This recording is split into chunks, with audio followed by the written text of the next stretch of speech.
Standby, kamera ready, sound ready, 3, 2, 1, action.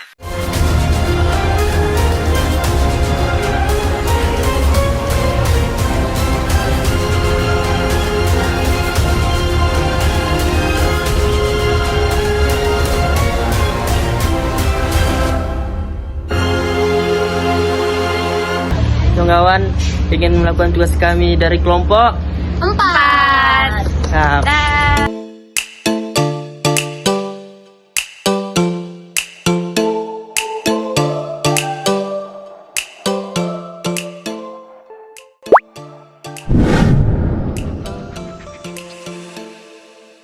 Ini bisa disebut dengan museum situs atau museum yang menjadi sejarahnya itu adalah bangunan. Nama bangunan ini adalah Maktab Islamiyah Tapanuli. Maktab itu artinya adalah lembaga pendidikan atau yang sering kita sebut dengan sekolah. Maktab ini dibangun pada tahun 1918, dibangun oleh beberapa orang dari Tapanuli. Pada zaman 1800-an, banyak sekali orang Tapanuli yang merantau ke Sumatera Utara, lebih tepatnya di daerah Kesawan, karena Kesawan itu adalah sebuah pusat perekonomian yang ada di Kota Medan. Jadi mereka tinggal dan berniaga di sini. Jadi dari beberapa orang tersebut maka diputuskan untuk membuat sebuah sekolah resmi berdasarkan dengan agama Islam, yaitu namanya jadilah Maktab Islamiyah Tapanuli. Maktab ini tempat di mana dirumuskannya dibentuknya sebuah organisasi namanya Al-Jamiatul Wasliyah. Al-Jamiatul Wasliyah adalah sebuah organisasi yang dibangun pada tahun 30 November 1930. Awalnya mereka ini membuat sebuah organisasi adalah sebagai tempat grup diskusi tentang perbedaan pendapat tentang Islam pada zaman tersebut. Kan pada zaman tersebut agama itu masih kurang, jadi mereka ingin lebih menyiarkan lagi lebih luas agama Islam di Sumatera Utara ini. Pendirinya itu yang berperan besar dalam pembangunan ini. Pendirinya itu ya tadi dari orang Tapanuli. Kan agama Islam itu pertama kali yang ada di Sumatera Utara kan adanya di Tapanuli. Jadi banyak sekali orang Tapanuli yang merantau ke Sumatera Utara. Dari orang Tapanuli itu kan mereka ingin memperkuat lagi agama Islam dengan membangun sebuah lembaga sekolah. Benda atau koleksi apa aja yang menjadi ciri khasnya Museum Al-Wasliyah? Benda yang menjadi ciri khas museum ini yang tadi saya bilang ini adalah museum situs. Yang menjadi sejarah adalah bangunan, ya seperti layak sekolah yang menjadi sejarahnya itu, yang jadi identiknya museumnya adalah bangunannya. Kalau barang ini kita cuma ada meja, kursi gitu aja. Yang layaknya sekolah yang menjadi sejarahnya adalah bangunan. Itu nggak ada perubahan, belum ada. Bagaimana dukungan pemerintah atau masyarakat terhadap keberadaan museum saat ini? Dukungan pemerintah adalah dengan membuat sebuah aturan yang menjadi museum ini adalah sebagai cagar budaya, dimasuk dalam ke dinas pariwisata. Jadi dinas pariwisata juga ikut berpartisipasi untuk menjaga bangunan ini supaya tetap utuh dan tidak hilang ke depannya. Salah satunya dengan organisasi Al-Wasliyah. Al-Wasliyah itu kan sudah besar kan organisasinya, jadi mereka sudah punya pemerintahnya sendiri gitu. Jadi mereka salah satu juga yang berperan penting dalam menjaga dan membangun museum ini gitu. Apa pesan moral atau nilai pendidikan yang ingin disampaikan oleh kakak yang ada di sini pada pengunjung? Museum ini kan basis pendidikannya adalah agama Islam. Jadi banyak sekali pelajaran agama Islam seperti bahasa Arab, fikih, akidah, akhlak, yang seperti itu. Pesan moralnya supaya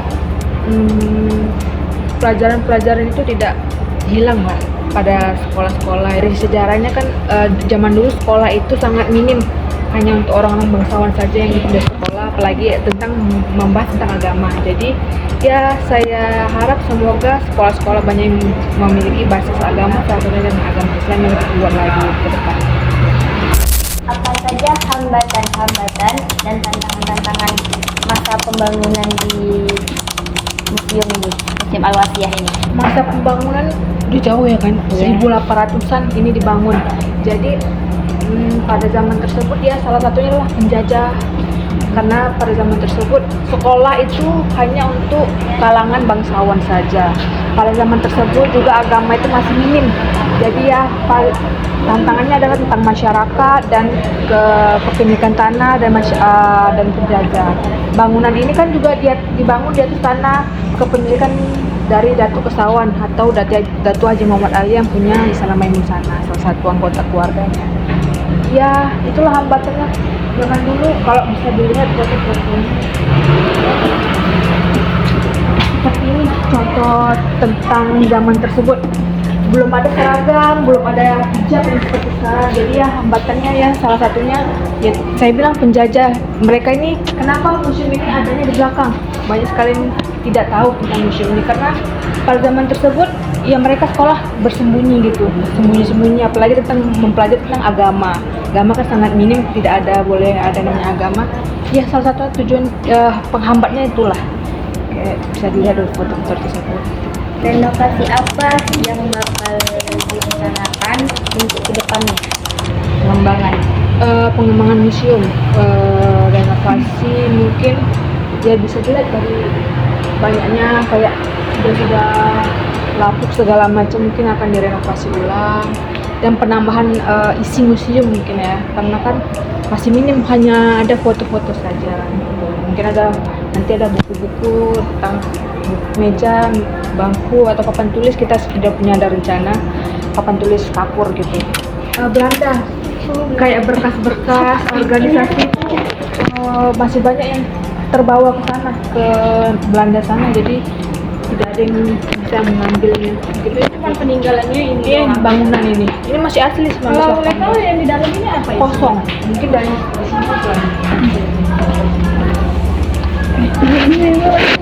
semakin klasik kan dua lantai, di bawahnya bisa dibuat disebut dengan kayak aula dan kelas ini Kosong gini aja. Digunakan untuk apa kalau boleh tahu? Digunakan untuk apa? dulu ini tempat belajar kelas. Kelas. Untuk Dulu juga di sini kan ada sekat-sekatnya juga. Ini berhenti sekolah beroperasi Belok kanan untuk tetap di jalan. karena sudah berhenti, tidak lagi murid, karena kan banyak sekali penggusuran di daerah sini, tidak lagi siswa-siswa anak-anak yang bersekolah. Jadi ya itulah. Baik Kak, bagaimana museum ini dikelola? Apakah di bawah organisasi Al-Wasliyah langsung ataupun dari lembaga khusus? Dasarnya dari lembaga Al-Wasliyah langsung, tapi karena sudah masuk ke cagar budaya, jadi berkolaborasi dengan dinas pariwisata. Jadi mereka saling terikat satu sama lain gitu, saling membantu untuk membangun dan menjaga museum ini. Apa makna dari sejarah yang terkandung dalam museum ini? Sejarah organisasi Al-Wasliyah tentang anggota-anggotanya aja ya. Kalau sejarah, kalau koleksinya ya seperti foto segala macamnya tentang foto organisasi, bagaimana mereka berkumpul. Kalau dari koleksi ini ya seperti layaknya sekolah gitu. Mereka yang belajar mengajar. Pada zaman dulu bukan hanya Melayu saja yang ikut berpartisipasi di bangunan ini, karena ada juga yang Chinese, pemilik tanah kedua terbesar kan di Sumatera. Mereka juga ikut membantu dengan memberikan meja, kursi, dan alat-alat tulis lainnya.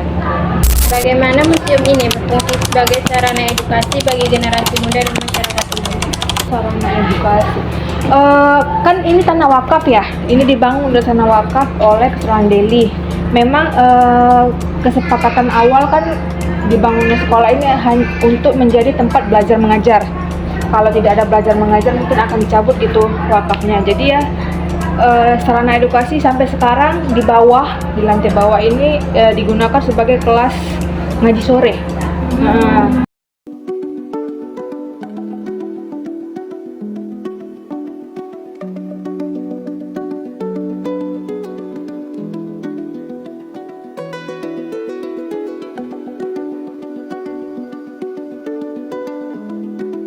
Kali itu 10 orang anak MBTA gitu ya. di anak-anak di sekitaran sini. Untuk sekolah lain gitu ya, mungkin karena kita Al-Wasliyah itu kan banyak sekali punya sekolah ya. Jadi mereka sering berkunjung ke sini untuk melihat sejarah Al-Wasliyah, karena kan mereka juga mempelajari tentang sejarah Al-Wasliyah. Jadi mereka sering datang ke sini untuk berkunjung. Apakah museum ini memiliki program atau kegiatan khusus untuk mengenalkan sejarah dan nilai-nilai Al-Wasliyah? Program ya mungkin hanya untuk lingkup Al-Wasliyah saja ya. Kalau untuk sekolah-sekolah segala macamnya mungkin di lingkup Al-Wasliyah, karena mereka juga belajar tentang sejarah Al-Wasliyah. Kalau di luar itu sih nggak ada sih programnya. Mungkin karena organisasi, mungkin kegiatan yang sering digunakan itu ulang tahun Al-Wasliyah. Nanti tanggal 30 November mungkin akan ramai di sini. Nah, 30 November nanti itu ulang tahun Al-Wasliyah. Mereka akan sering ke sini, terus ke makam-makam itu yang tadi. Museum ini mendukung pelestarian sejarah perkembangan Islam di Sumatera Utara. Mendukung dengan cara ya Al-Wasliyah itu dengan cara membuat banyak sekali sekolah yang berbasis Islam supaya tidak hilang gitu tentang sejarah tentang Islam yang ada di Sumatera Utara.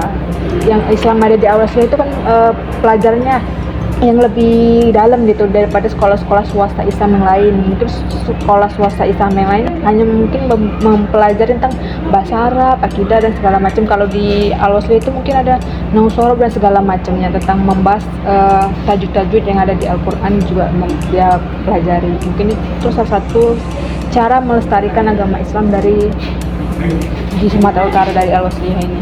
Apa sih Kak tantangan terbesar dalam pengelolaan museum ini? Tantangan besar mungkin saat ini membangun museum ini adalah tempat kali ya. Ini kan sangat terpencil gitu tempatnya, sangat tertutup. Mungkin itu sih salah satu tantangannya, karena banyak sekali orang yang tidak tahu. Apalagi jangan orang lain kayak guru-guru Al-Wasliyah, murid-murid Al-Wasliyah juga nggak tahu tentang museum ini karena mereka di dalam gitu. Itu sih tantangannya. Tempatnya terpencil gitu ya. Memang dari zaman dahulu kan memang tujuannya dibuat di belakang kan hanya sebagai tidak terlihat oleh mata penjajah segala macam. Jadi ya itu salah satu tantangannya gitu. Tidak tahu orang gitu tentang museum ini.